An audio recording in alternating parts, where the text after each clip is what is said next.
Welcome to Brick and Lockbird, the best YouTube channel for all things degenerate Yu-Gi-Oh! What we got here is we got my buddy Andrew with his topping Trickstar artifact deck that he's been running. Andrew, what's your track record with this deck? What have you been doing with it? So far, I think every time I've played locals so far, like 6 times, I've only not topped about once.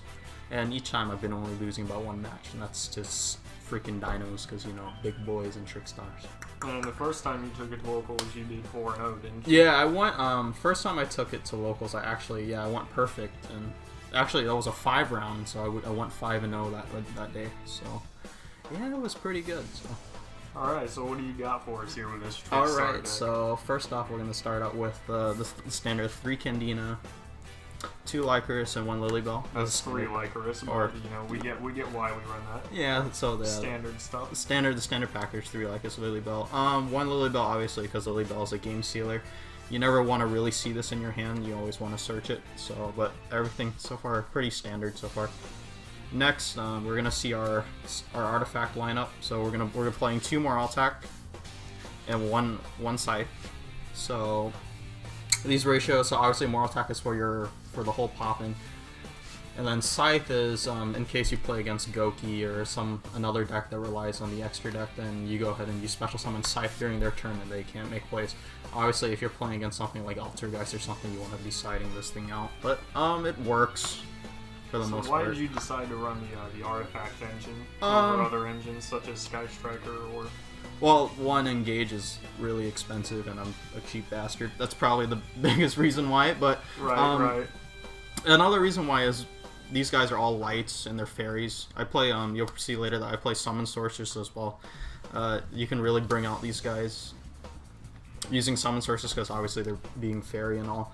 Right. That, and it just lets you build on the mechanic of Trickstar where you want to be playing Reincarnation and all that on their turn. So just being able to play these artifacts on their turn too just kind of helps with the whole disruption idea behind playing Trickstar. So basically with Trickstar, obviously you're just like disrupting your opponent as much as possible, and the artifacts really help facilitate that. So makes sense. So okay. Moving on, what we got next? We're gonna see our hand trap lineup. So obviously, since we're playing Trickstar, we want to be playing 3 Drolls. Oh no, I wonder why we do that. The namesake of the channel. But in this case, he never really bricks. You know, this is obviously for Droll and Reincarnation. This card needs some kind of replacement or something.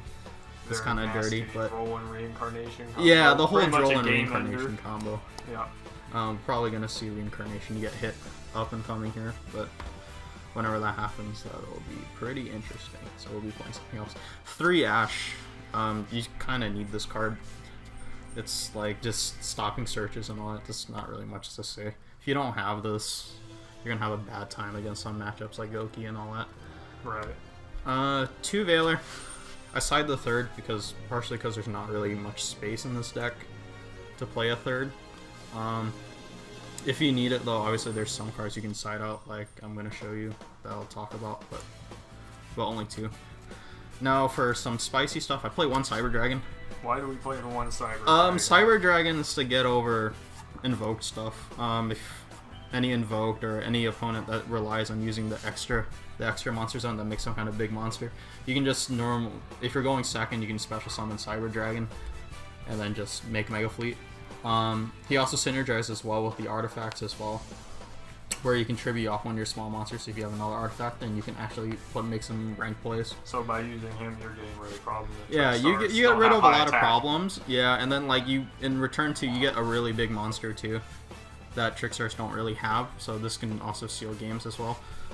He breaks the extra link board, so it kind of helps. Before, I wasn't running him before, and I was like having issues against like any extra links, so it was kind of bad. Next, we're going into our spell lineup. We're playing the 3 light stage. The 3 light stage, obviously. Yeah, maximize Stable searching. deck. Yep, maximizing searching. Not much to say here. Good card. We're playing 3 terraforming. Play this while you enjoy it. Yeah, play this while you enjoy it. It's probably going to go to 1. Yeah. But helps you search light stage, and in turn helps you find Candina or any Trickstar monster you don't have. So, good card. Next, we're playing 3 Called by the Grave to make sure you get your plays through. Like, cause getting hit by Droll, getting hit by Ash sucks for this deck. Especially Droll. Yeah. If you have Lycris in your hand and they have Valor or something, you don't really care. So. Next, we're playing Scapegoat, 3 Scapegoat. You have to play this for Trickstar. This is super, super important. You can make Firewall off of this. You can make Borreload off of this. And like, if you have Boral Sword, you can make Boral Sword off of this. You can really... This card wins games, okay? Once again, this card's probably going to go to 1, but it's awesome. Next, we're seeing the Artifact Engine again. We're playing 2 Ignition. So Ignition is if you somehow draw into an artifact, you can go ahead and set this in the artifact, and during your opponent's turn, you can chain this instead and pop the artifact to special summon it. Very important. Very important. Also, you really, like, most of the time, you're only going to use the artifacts probably twice in a duel anyhow before either you lose or you win, or they scoop or some sort. So this card actually, like, after you activate and all, you can set another artifact from your deck to the field, and that just kind of helps you deck thin as well to get stuff you actually want to draw, because you actually don't want to be drawing into the artifacts. So as long as you set it from your deck, that's one less card you have to draw. So. Next, we're playing a card that kind of helps facilitate your draws. We're playing 2 Pot of Desires. Not playing 3 because 3 is kind of bricky. Yeah, 3 is a bit too much. And obviously, there's some one-offs that you don't want to be banishing in important situations, especially if you're in you're playing first game, first run. Right. Then like there's like if you're playing 3, then maybe you'll banish a Cyber Dragon or a Lilybell or something. You really don't want to be doing that. Then we're playing 3 Reincarnation, because why not? My least favorite card in the deck of this thing is the Pure Degeneracy.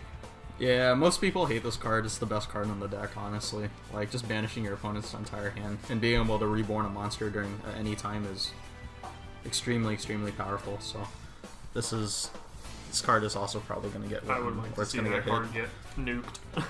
And finally, finishing rounding off the Artifact Engine, we're playing 3 Artifact Sanctum. Not much to explain here. During your opponent's turn, you activate this card and special summon any artifact from your deck to the field, and they get their effect. So, make Moral Attack, make Scythe. Very fitting for the control disrupt. deck. Yeah, just disrupt their plays. So, and this rounds off the 41 card deck. I guess let's check out the extra deck first. Yeah, extra deck before. So, checking out the extra deck, we're playing our standard light. We're playing 1 Decode Talker, pretty much standard here. 3. We're playing just a good card. We're playing Akashic, 1 Akashic. Gets over some cards. Your opponent has to think of placement. That, and it lets you excavate the top cards of your deck. So it's not bad. So sometimes you'll make this, sometimes you won't. More often than not, you probably won't. But Firewall, you need this card. You play Scapegoat. If you don't, this Firewall is a win condition for the Lilybell loop. So, and it's kind of really easy to set up too. Price just dropped too with the reprint. Yeah, and so it's not dumb expensive. Yeah, with the reprints and all that, this card's sitting at like $10. So it's a really good pickup. So if you don't have this, I guess you can pick this up. If you're afraid it's gonna get hit, then I guess wait. But you're probably gonna pay a little bit more because there's a very high possibility this gets hit. Yeah, playing Nightmare Service. Obviously, this is for special summon monsters. So Service is a very good out. I've seen it come clutch before. So yeah, I mean it gets you a free draw too if it's linked, so you can do the whole happy play with Scapegoat if you really need it. Goblin. Probably my favorite Nightmare card because of the extra normal summon. Yeah. Easier Seraphinite. Goblin he's just there. Sometimes you make him, sometimes you don't. If you do, it's normally in conjunction with like Mrs. Radiant or something, and you maybe if you're lucky you get another Gandina summon. Playing Summon Sorceress, which is kind of weird. This is more like a local tech because some people are more reliant on Summon Sorceress for their plays, and then you can like cherries this or something. Obviously, EU doesn't have Summon Sorceress. Yeah, EU doesn't have a Summon Sorceress. A good replacement for Summon Sorceress? Not really. So she's kind of like a one-of-a-kind kind of deal. So, but eventually EU will get this card as well. But synergizes well with the deck. Everything in your deck is fairy, so you can actually technically target anything with everything. So she's just there in case the opportunity arises. We're playing 1 Mrs. Radiant for Scapegoat. That's a very underrated card. Yeah, super underrated card. Link Rebo once again for Scapegoat, helps you stall. Link Spider again. So Link Revo, Link Spider, this, and then into Nightmare is with the Scapegoat combo. Now we're gonna move on to the XCs. Yes, we're actually playing XCs because we're playing artifacts. So first off, we're playing number 16, Bulbasaurus. This card is pretty okay. As long as this effect isn't negated, you burn your opponent for a lot. The only downside is you can't smack for game. In any case, you would normally be playing Gaia Charger after this instead to be going over him so you can hit for more damage. But I prefer to be playing number 12, Frozen Lady Justice. So this is kind of my own preference because she can detach and destroy all defensive position monsters your opponent controls. If not, you can just overlay into number 16 and not activate its effect if you want to run for a game, and just overlay into number 12 because she gains 1,000 attack for every XC monster or XC material that she has equipped to her. So she's potentially, if you just overlay without activating Bulbasaurus effect, she goes to 3,500. So really big monster. And finally, for the Cyber Dragon, we were playing Mega Fleet. So yeah, some more monsters. Yeah, Standard, Unicorn, Phoenix, and then Holly Angel. So we had the whole Nightmare engine except yeah, we were playing the whole Nightmare engine package except for Mermaid and Griffin. Griffin's not really that good in this deck. Mermaid, you can run this, but we have Link Revo now, so there's not really much point to run Mermaid here.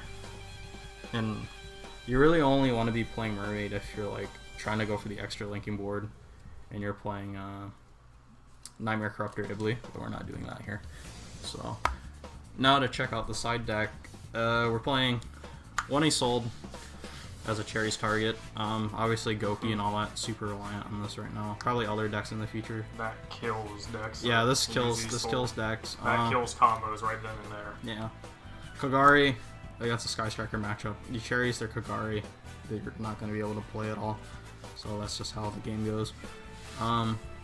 We're playing one Thunderstrike Kaiju, one Gamma Seal. So Gamma Seal is just so you can basically tribute off their problematic monsters. Basically, if you got big beater monsters that you know anything in that deck's not going to get over, you put the Kaiju yeah, he's soft. Playing Thunderstrike, although this is probably not optimal, because you want to be playing in this, and you want to be playing like two low attack ones, so you can actually run them over. So, but two Gamma Seals. No, not two Gamma Seals, because like in the event that you have a Gamma Seal and something else, you can't special summon two Gamma Seals on both sides. So this is better if this was a Kumongous. So probably this is going to turn into a Kumongous. We're playing the second Cyber Dragon. In case you're in a matchup where you actually really need to see this to break extra linking boards, then we're going to play the other Cyber Dragon. Siding the other Scythe in the event that Scythe is, same thing with Cyber Dragon, is like super important to make sure your opponent doesn't get placed. So against Goki or something, siding in the second one is probably generally a good idea. So next we're playing 3 Cherries. Obviously for the other 2 targets you saw earlier, Kagari and Isolde. So haven't really used this at all. Next we're playing 2 Metions. Why would we run 2 Metions? That's a little... So, okay, so the whole story between these 2 Metions is the fact that I don't have evenly matched. So basically the whole thought process behind this is against an extra linking board, if they have like a Trigate or something on board, then the idea is you bait the Trigate and then you would normal summon this card. And then you just attack and then you return. Because this card doesn't target and it doesn't destroy, it just returns to the hand, then technically it gets rid of the extra linking board as long as he completes his attack. So only issue here is obviously if they have Ib or something on their field, then that's kind of bad because you can't actually normal summon him. So you're gonna have to think of another way. I guess Fear Mode is kind of better, but you kind of lose your normal summon. Same good to deal with this, but this guy stays until your next standby phase, so your opponent really can't get over him unless they like send him to the grave or they take him or something. Makes sense. So because he can't be destroyed by battle and he can't be destroyed by card effects. Very annoying engine, the Time Ward engine. Yeah, so it's pretty good. Next we're playing the Soul Veiler that we didn't see before. Obviously if you need extra negation then you side in this Veiler. So yeah. A really good play with Veiler is Veiler and Isolde, and that will just kill her right there. Yeah, Veiler Isolde is pretty cool, but yeah. Yes, there's other reasons you want to be playing this effect Veiler, but that's okay. And then finally, to round off my Extra deck, I'm playing 3 Twin Twisters. Back This row is- removal. This is because I hate Altergeist, and Altergeist hate this card.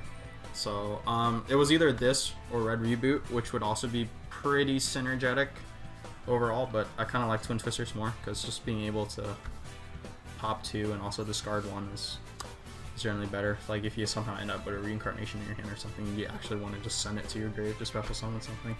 This is kind of cool, too. Other than that, I guess this is up to you. If you want to play this deck, play Red Reboot or Twin Twister. So, Twin Twister, you can go first or second. So, Red Reboot, you can't. So. Alright, and that's pretty much it, guys. So, Trickstar Artifacts. Pretty good. Is it the best? Trickstar did top worlds. Yeah, Trickstar It did top worlds, and it was So Trickstar Pure, so I guess any variant of it is a little bit better. So, but There you have it, Trickstar Artifacts. Bad Mamma Jamma to go against if you're at a local tournament. Deck was definitely not budget, sadly, but that's just the price you pay for buying good cards and topping locals. So there you have it.